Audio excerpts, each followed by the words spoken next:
between the heat transfer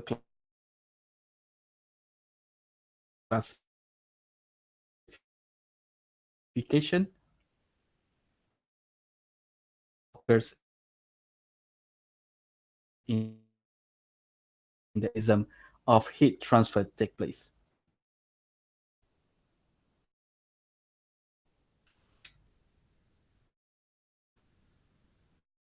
So for and tube heat exchanger, of its robust either for high pressure, also for the high viscous liquid. So that's why this shell and tube heat exchanger is commonly used in the industry. The next one is the plate and frame, where you have multiple plate pasted together. So we have, let's say this is one frame, one plate. So you have a hot fluid on this side and also the cold fluid on this side that allow the heat transfer to occurs. So if we see the animation here,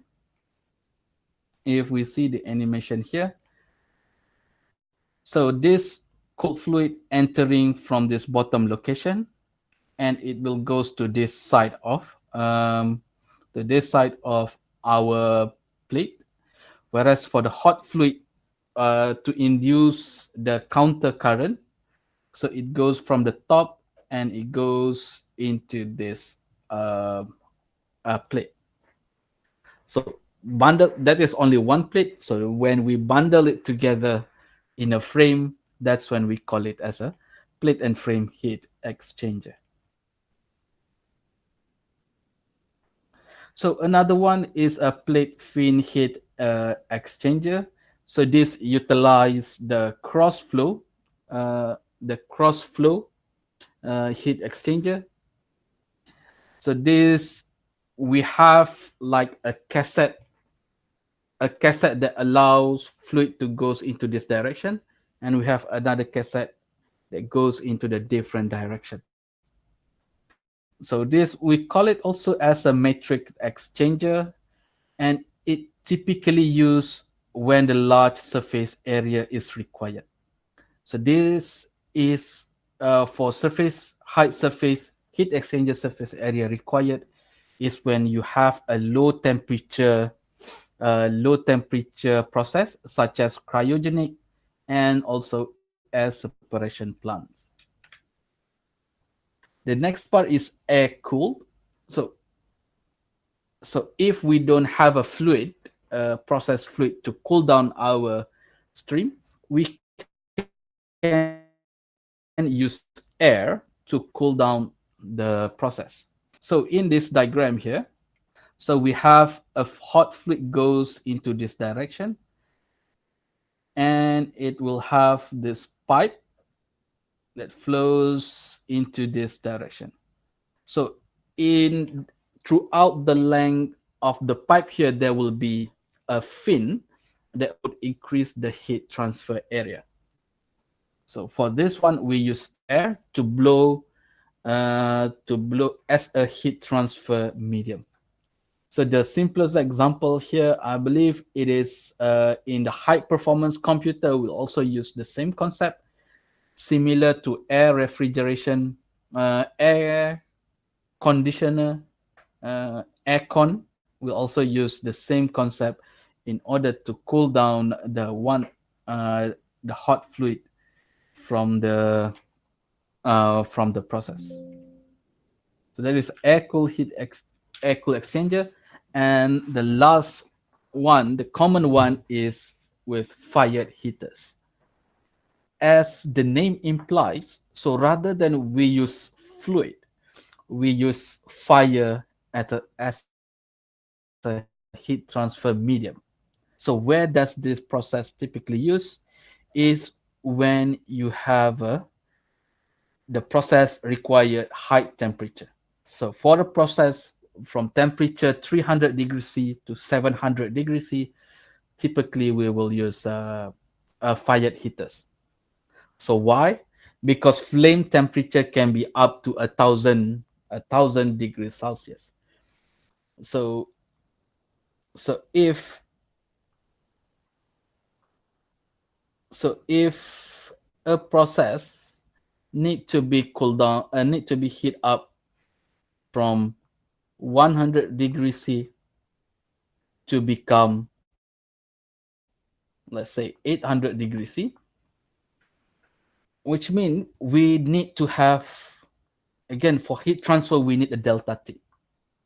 So to reach 800 degrees C, we need to supply the temperature,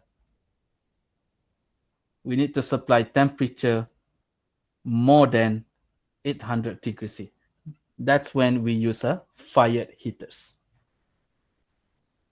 So in these fired heaters, we literally use a fuel combined with air to produce the flame.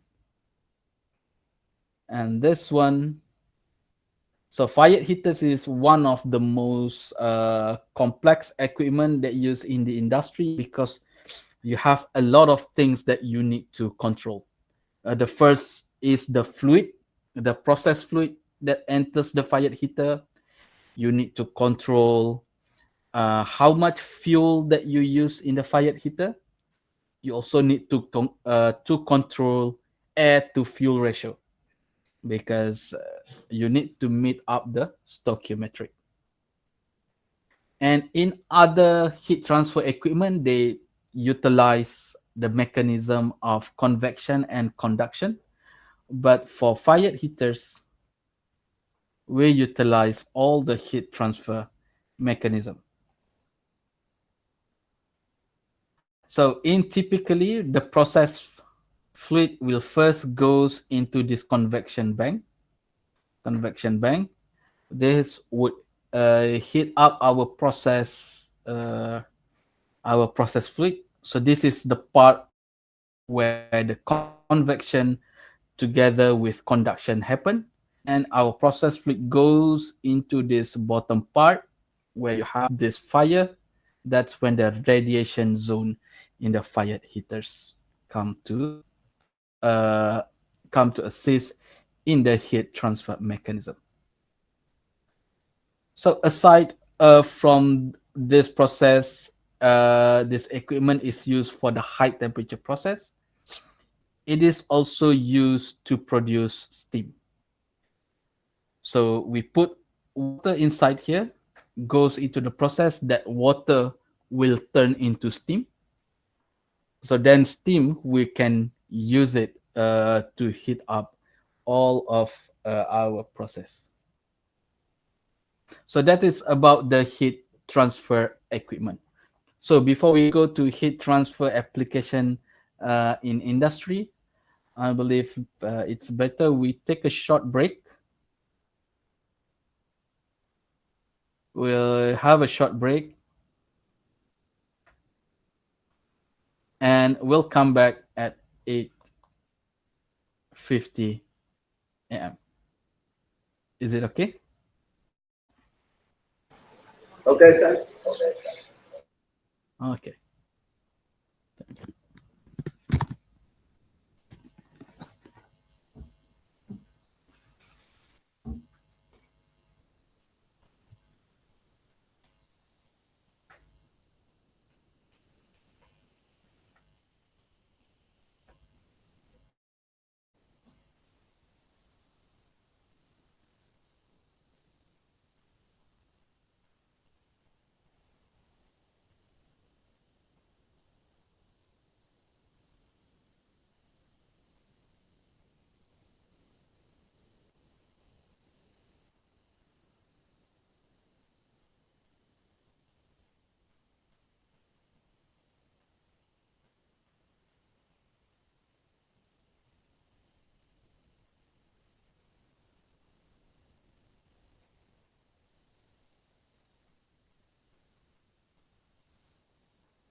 Okay, I'm back. So let us continue with our lecture. So let's talk about the heat transfer in industry. So in a typical process, you typically would have more than one heat exchange happen into the process. In this case, we have one, two, three, four, five, six, and seven heat is being transferred. So the first part is about a process to process heat transfer. So you have a process feed in this heat exchanger. In this heat exchanger, first it will do the heat transfer based from this bottom process here. So we call it as the process to process heat exchanger because we want to recover heat that we use within this process line. Another example is when we have an exothermic reactors. Exothermic reactors, you would have a high temperature. It will produce high temperature fluid. So it will use and it need to be cooled down before it enters the distillation column. That's when we use another process to cool down the temperature of the process line, so that we can recover heat that being used here. So for this part, again, we need to make sure that there is always the temperature difference so that the heat transfer can take place. So for process to process heat transfer, we can expect this kind of temperature profile in both shell side and also tube side of our heat exchanger. So another part is when we have process to utilities heat exchange. So from here, once our process feed is being preheated, then we further increase the temperature by exchange it with a steam. And for this process, we want to cool down, so we are going to use cooling water. And another type is refrigerant. And if we need to have a higher temperature, we'll use a hot oil, and we also have a chill water in order to cool down our process. So that is the type of the utilities that have that we typically use in industry. So now let's talk about the utilities. The utilities, we can divide it into two places, into two types, which is isothermal and non-isothermal. First, before we go into the utilities, why we use this utility in the first place? So let's say you have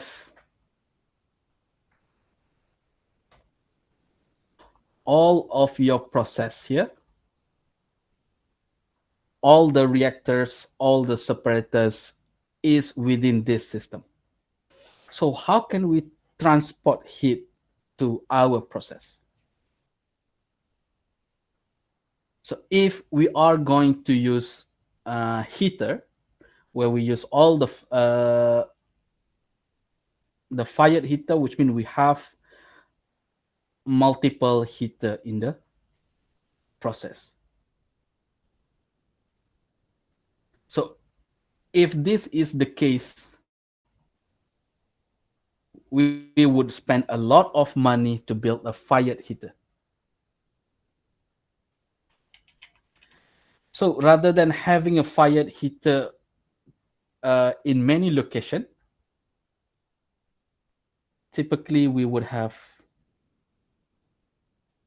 one fired heaters, and we use water. So this water being heat up until it produce steam. So this steam now we can use to fed in into our process. And typically for steam, we want to make it high pressure. We want to have a high pressure steam, medium pressure, and low pressure. But we still need to increase the pressure. So in our last lecture, uh, if you have a vapor or gas, we need to use compressor. But compressor, the cost of compression is very high. So in a case where we can use pump, always use pump. So in this case, we want to have high pressure, medium pressure, and low pressure. What we can do is we put we increase the pressure of the water entering this boiler so that the steam produced is already at elevated pressure. So this centralized utilities, then we can transfer the heat more effectively,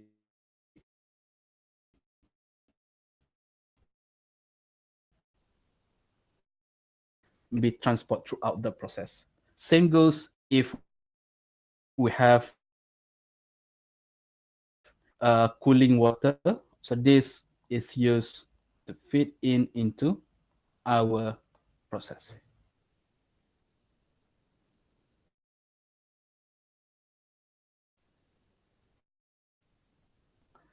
So now let's move on in the process industry.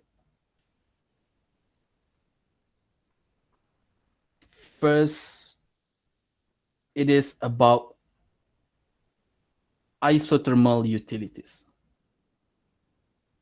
So what does isothermal mean? So isothermal mean that delta T is equal to 0. So how come we can transfer heat at the same time maintaining the temperature? So that process is happening when we use a latent heat. So let's take an example of water, let's say temperature versus heat. I believe you covered this within thermodynamic class. So let's say at 25 degrees C. So when 25 degrees C, when you supply heat, it will be boiled at 100 degrees C. So when you heat up, it will maintain at the temperature until every last drop of the water turning into steam. That's when the temperature arrives back. So over here we have liquid. This one we have a mixture of liquid and vapor, and over here we have superheated, or we call it as a superheated steam. So this region here is when any heat exchange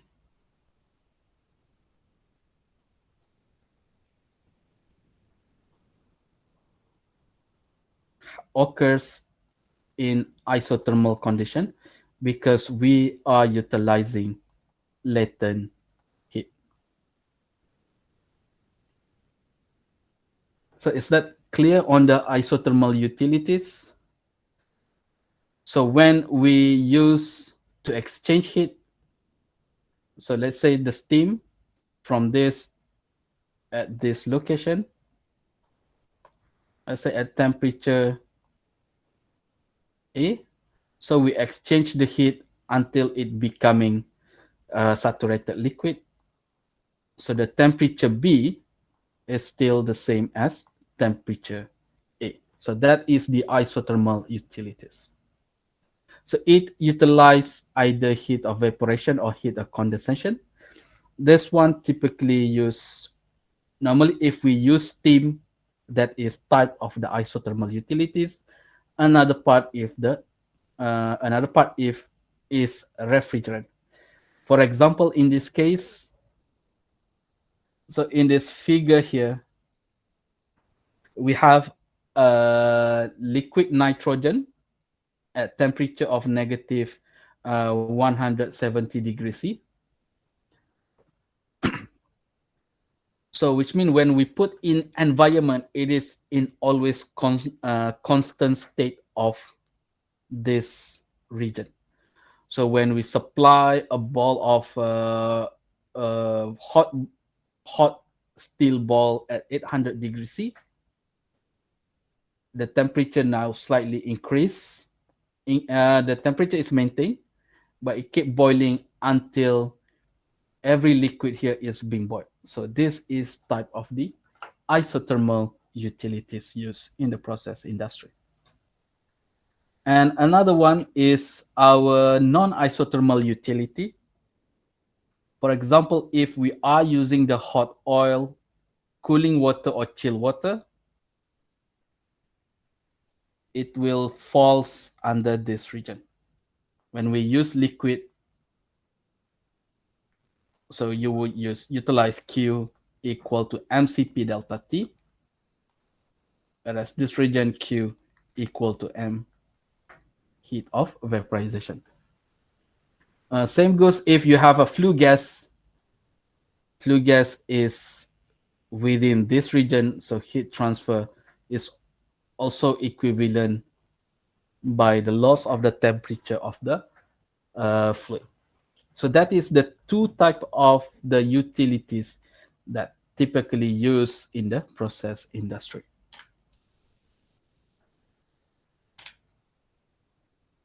So when we talk about this utility, so let's say we have a process stream.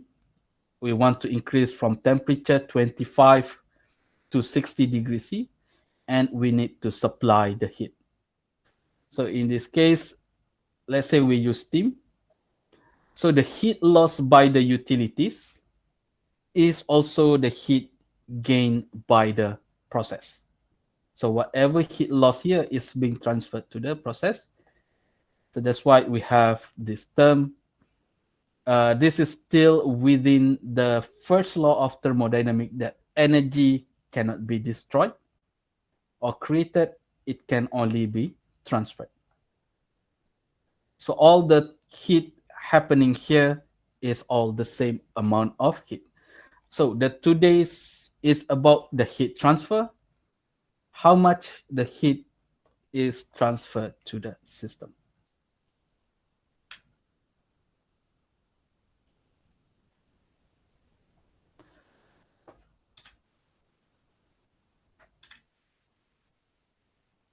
So let's say we have, before we goes into this slide, let me take this drawing.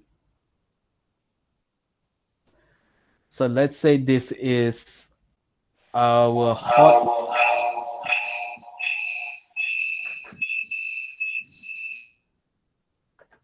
Yes. So we have our hot fluid and our cold fluid goes into this direction and this direction. And this is we have a plate. So I'm using the red font to represent the heat. So first we have, so for any heat, first it goes through this heat is to be transferred from the hot side to the cold side. So what they are going through first, they have first is heat transfer coefficient of the hot fluid. So you have to pass through the heat transfer coefficient. And the closer you are to the plate, you would have this kind of velocity profile. This velocity profile. So now what we call, the closer it goes to here, the fluid now becoming almost stationary. So we have a film. We call it as a film that is also the same as a heat transfer coefficient of the hot fluid. And over time, we would also have some sediment here, in which we call it as falling. So that is on one side. On this other side, we would also have falling, and we also have a boundary layer of film layer. So for heat to be transferred, it has to pass through this heat. It have to pass through the film. Let me write it here.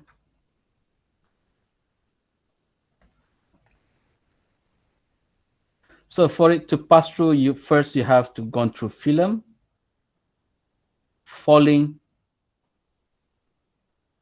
the plate, another side of falling, and another part of film. So for the film and this falling, we are using the heat transfer coefficient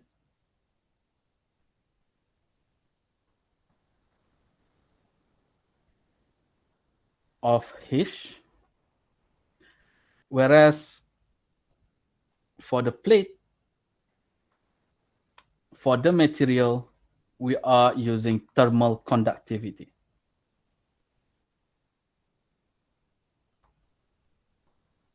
So each material has their own thermal conductivity, whereas for each film and falling, we have their own heat transfer coefficient.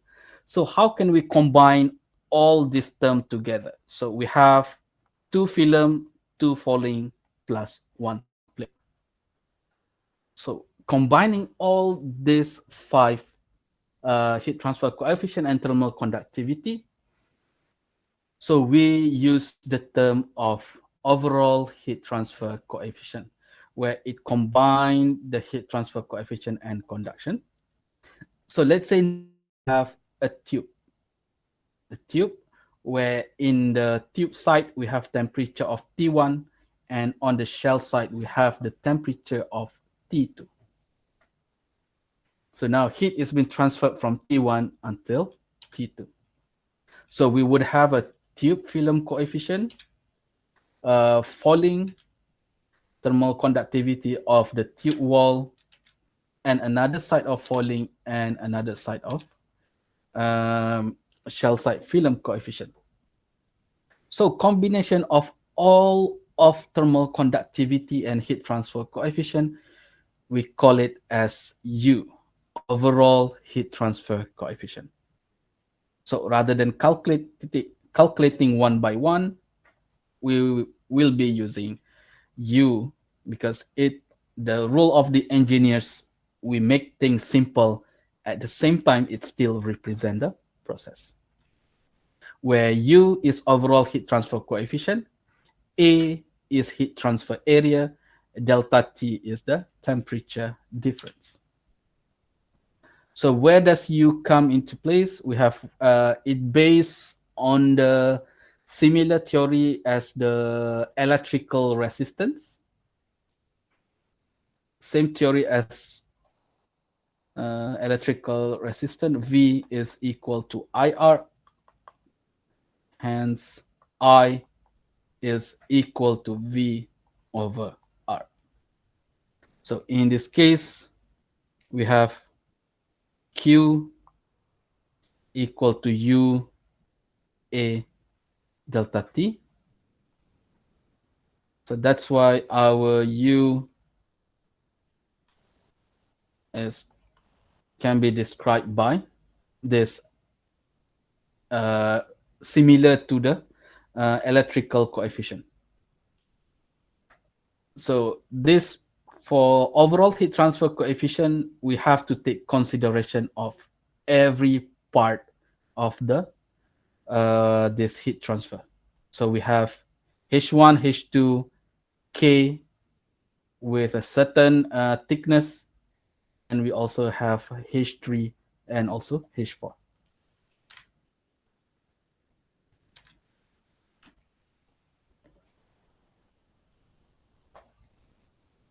So where does this applicable? Last time we talked about the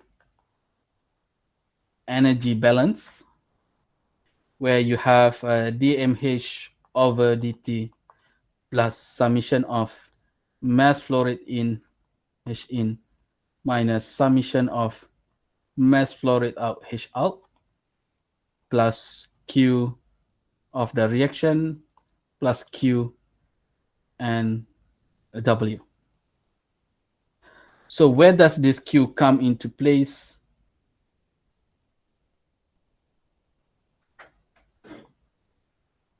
So this is the Q equal to UA delta T. Okay, so that is how it is applicable. So the next part is about the example. And I believe before we go into example, let's take another break, a quick break. Um, so that you have time to unbuckle your mind. So we have break, take a break until 10. Don't forget. So 9:15 a.m. So we will do two example to represent this process. Okay.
Okay, let us continue with the example. With the example um, so that we know when to apply this in our modeling. So the first example is about liquid cooling, where we have liquid in storage tank to be cooled using refrigerant at constant temperature, TRFG. So the change of the liquid is expressed as rho equal to alpha T plus beta, given that the overall heat transfer coefficient and heat transfer area as U and also A. So our task is to develop mathematical model that represent the change in temperature against time for the process. So this would be a good time for us to recap uh, about the method for mathematical modeling. So the first step is we need to identify system, identify and draw our system.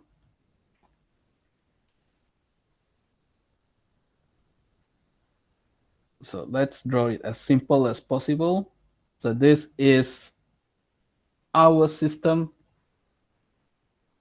So now our system, um, does it have any mass coming in or mass goes out?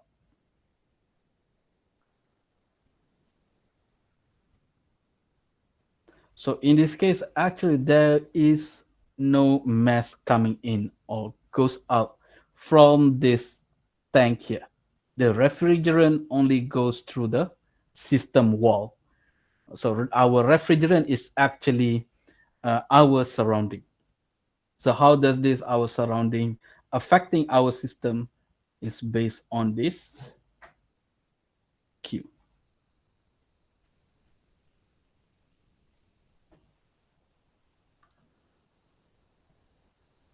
So the second one is we make our assumption. We make our assumption. But in this example, it already gave you uh, some of the information that we can use to replace the assumption, which is first is the temperature refrigerant is a constant.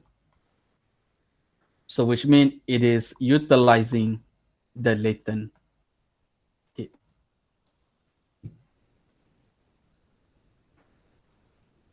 And what else information that we get? So we also have the density.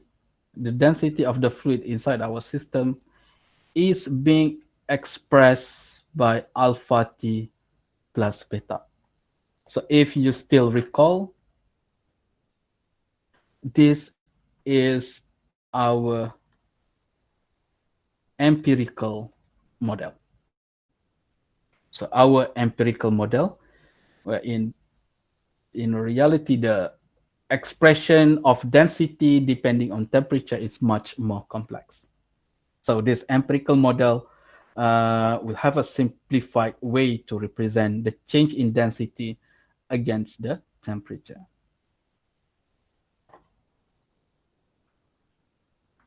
So the third step is about the model development itself. So if you still recall on the part of the model development, we always start with mass followed by mole, then we goes into energy. So whenever you don't know where to start, always use this three starting point to help you. So first let's go into our mass balance. So the change in mass over time inside our system is equal to summation of the mass flow rate goes in minus summation of mass flow rate goes out from our system. So in this case, from let's look back at our system that we draw. So we don't have mass goes in, and we also don't have mass goes out of our system. So this is actually, in terms of the change in mass, the system is at steady state for this term. So now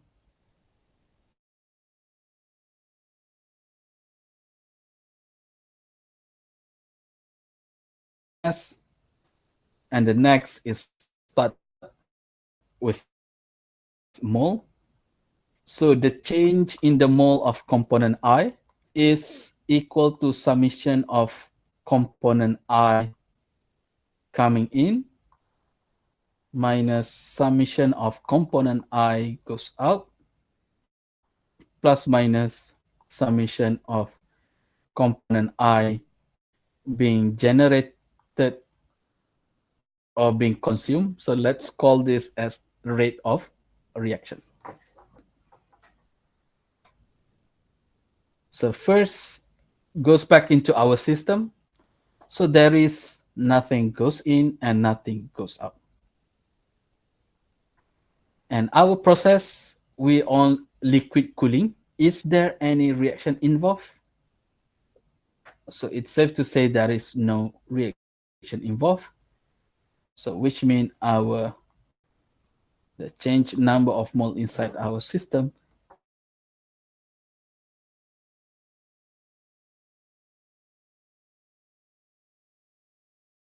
is energy balance. So in general form, so dmh over dt, the change in energy inside our system is equal to the energy brought in by the mass minus summation of the energy brought out through the mass. So let me classify here. So Q of the reaction, Q of the process, and also the work associated with this. So this is the general form. So based on our system, we don't have mass goes in, we don't have mass coming out.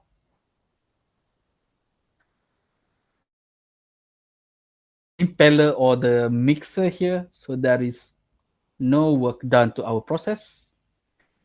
And from this process, we know that there is no reaction happen. So heat from the reaction, there will be none. So what's left from our energy balance is actually the mh over dt equal to our Q here. So when we have dmh over dt, so it tells us the change in mass and enthalpy over time inside our system. So from our mass balance, we already established that the change in mass over time is equal to 0, which means there is no change in the mass. So this is a constant.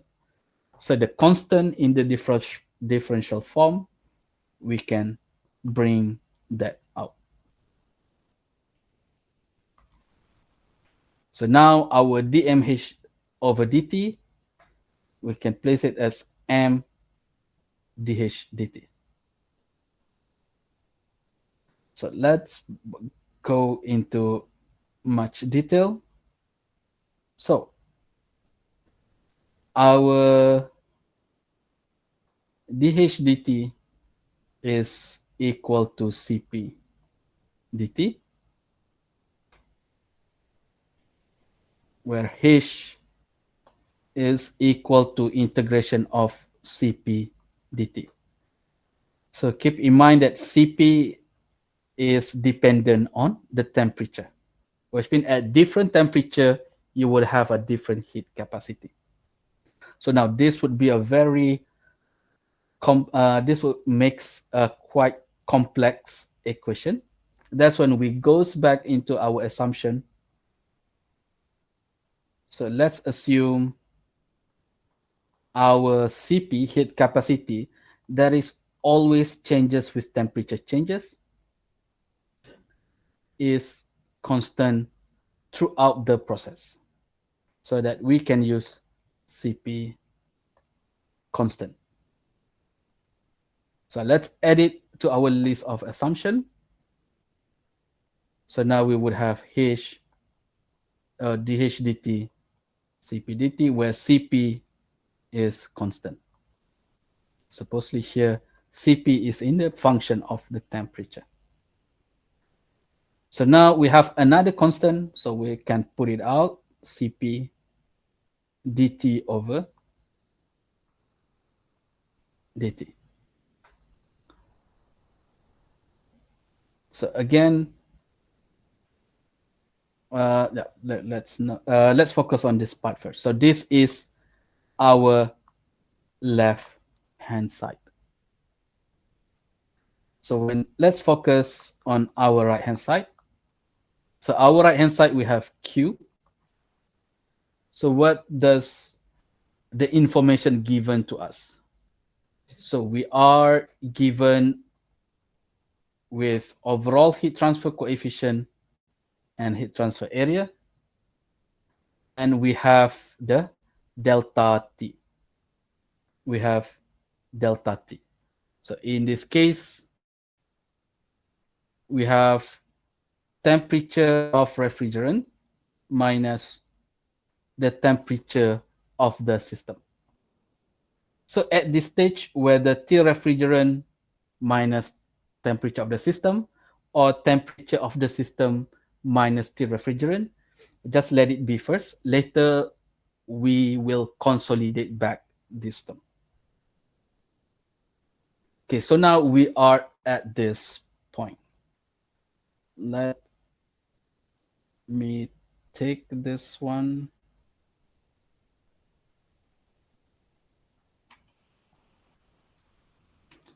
and paste it here. So when we combine this term, what we have is m Cp dt over dt equal to U A refrigerant minus T. So previously I said, don't focus yet whether T refrigerant minus T or the other way around. So now let's try to make sense of this equation. Let's try to make sense of this equation. So now the liquid inside our tank is to be cooled down, which means our temperature is more than T refrigerant. So which means heat is to be transferred out, be transported in. So that when we do this consolidation, then it makes us realize that in the beginning, our draw system is already not accurate. So rather than heat goes in, it is actually heat goes out from our system. So heat coming in here, this is would not be accurate. So when heat goes out into our goes out from our system, so all of this term should be negative. All of this term should be negative. So temperature of refrigerant minus temperature, small number minus big number, it will make it negative. So as it turns out, we have used the right term. Again, let me recall back. So because of temperature of the process is more than T refrigerant, so the this term, temperature of refrigerant minus temperature of the process will makes the process, this term becoming negative. So now uh, we put our differential equation on the left and everything on the right. So we would have dt over dt actually equal to u a m cp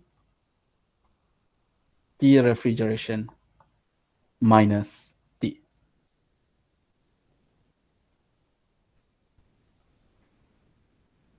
So this is our final equation for the time being. Again, rule of thumb, if you still recall, simplify until it is in the form of known or given parameter and variables. So in this case, we are given with, rather than mass, we are given with density and volume. So which means we can expand more. UA equal to rho V Cp, the refrigeration minus T. And we also given with the density with this statistical correlation, which ultimately we would have dt over dt equal to UA V Cp alpha T plus beta multiply with T refrigeration minus temperature of the process. So this is actually our final model that we are developing based on this process. So I believe this one is already in the slides. So again, start with the system and assumption. Then you start with mass, mole, and energy balance. Then you simplify until you have known or given variable. So is that clear on how to solve it?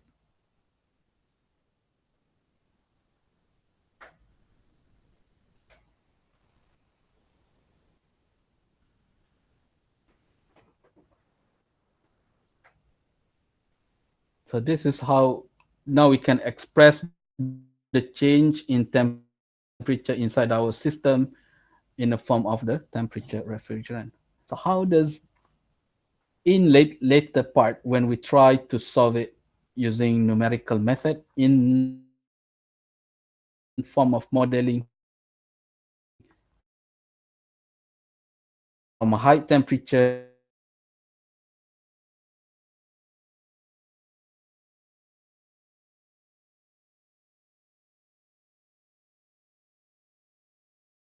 the profile that we can expect based on this equation.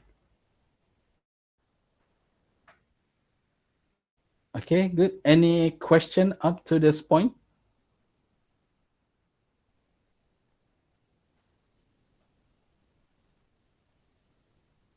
Okay, everything's seemingly doing great. So let's move on to the next example. So for the next example, I purposely did not put the solution inside the slides so that it will give you the opportunity to do it yourself. So now we have almost similar system. Now we have a liquid enter our system with flow rate of F naught with density of rho naught and temperature of T naught. Temperature of T naught. So since we are using saturated steam, the temperature of the steam is constant because we are using the latent heat throughout this process. So inside our system, there is a V density of rho and with outflow of F and temperature of T. So in this case, you are given with assumption that there is no change in liquid density, and whereas overall heat transfer coefficient of U and area of heat exchange of A. So we are required to develop the model that represent the process. So first, if you draw the system, set any assumption, list down every assumption you can make, then we move on with the third step, which is model development. So first, start with the mass balance. Compared to previous example, in this example now we have mass in and mass out. So now we break down the mass becoming density and volume, whereas the mass flow rate becoming density and volumetric flow rate. And since the liquid density is constant, then we can simplify this equation further to becoming this term. And then when we do a liquid in tank, normally our interest is with their liquid height inside our system because it is more measurable. So we have this, our mass balance finally become dH over dt. So what I want you to do for this example, try to write down this final equation so that you can try at your home later. So the final answer for mass balance is dH over dt equal to F naught minus F over AC, where AC is the cross-sectional area of the tank. So let's move on to the energy balance. So previously we have constant mass, but now we have mass is also changes with time. So write down our energy balance basic form where you have dmh over dt equal to summation of mass in mass out plus reaction heat and also work shaft. Since mass is also changes with time, so we have two variable inside a differential equation. So what can we do is do chain rule. So where the change in mass and enthalpy over time is can be also represented by the change in enthalpy over time at constant mass plus the change in mass over time at constant enthalpy. By replacing the H and also H term, M, and also mass flow rate, you can have this equation inside your process. So now what's left is for us to simplify the process until the known or given parameter, where you get the final answer for this is dt over dt equal to f naught over v multiplied by t naught minus t plus 1 over cp multiplied by density and volume multiply UA times T minus T plus the work shaft that's applied into this process. So your task is write the final answer, and then later you try to explore do it on your own later. So so any question up to this point?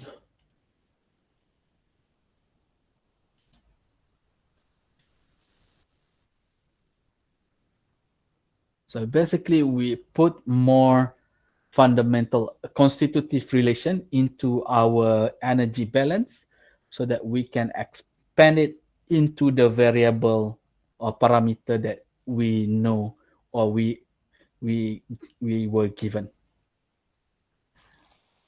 And this, if you still recall, this is our first principal model, whereas previously, So we have this empirical and combine empirical with the first principle. This is actually our hybrid model.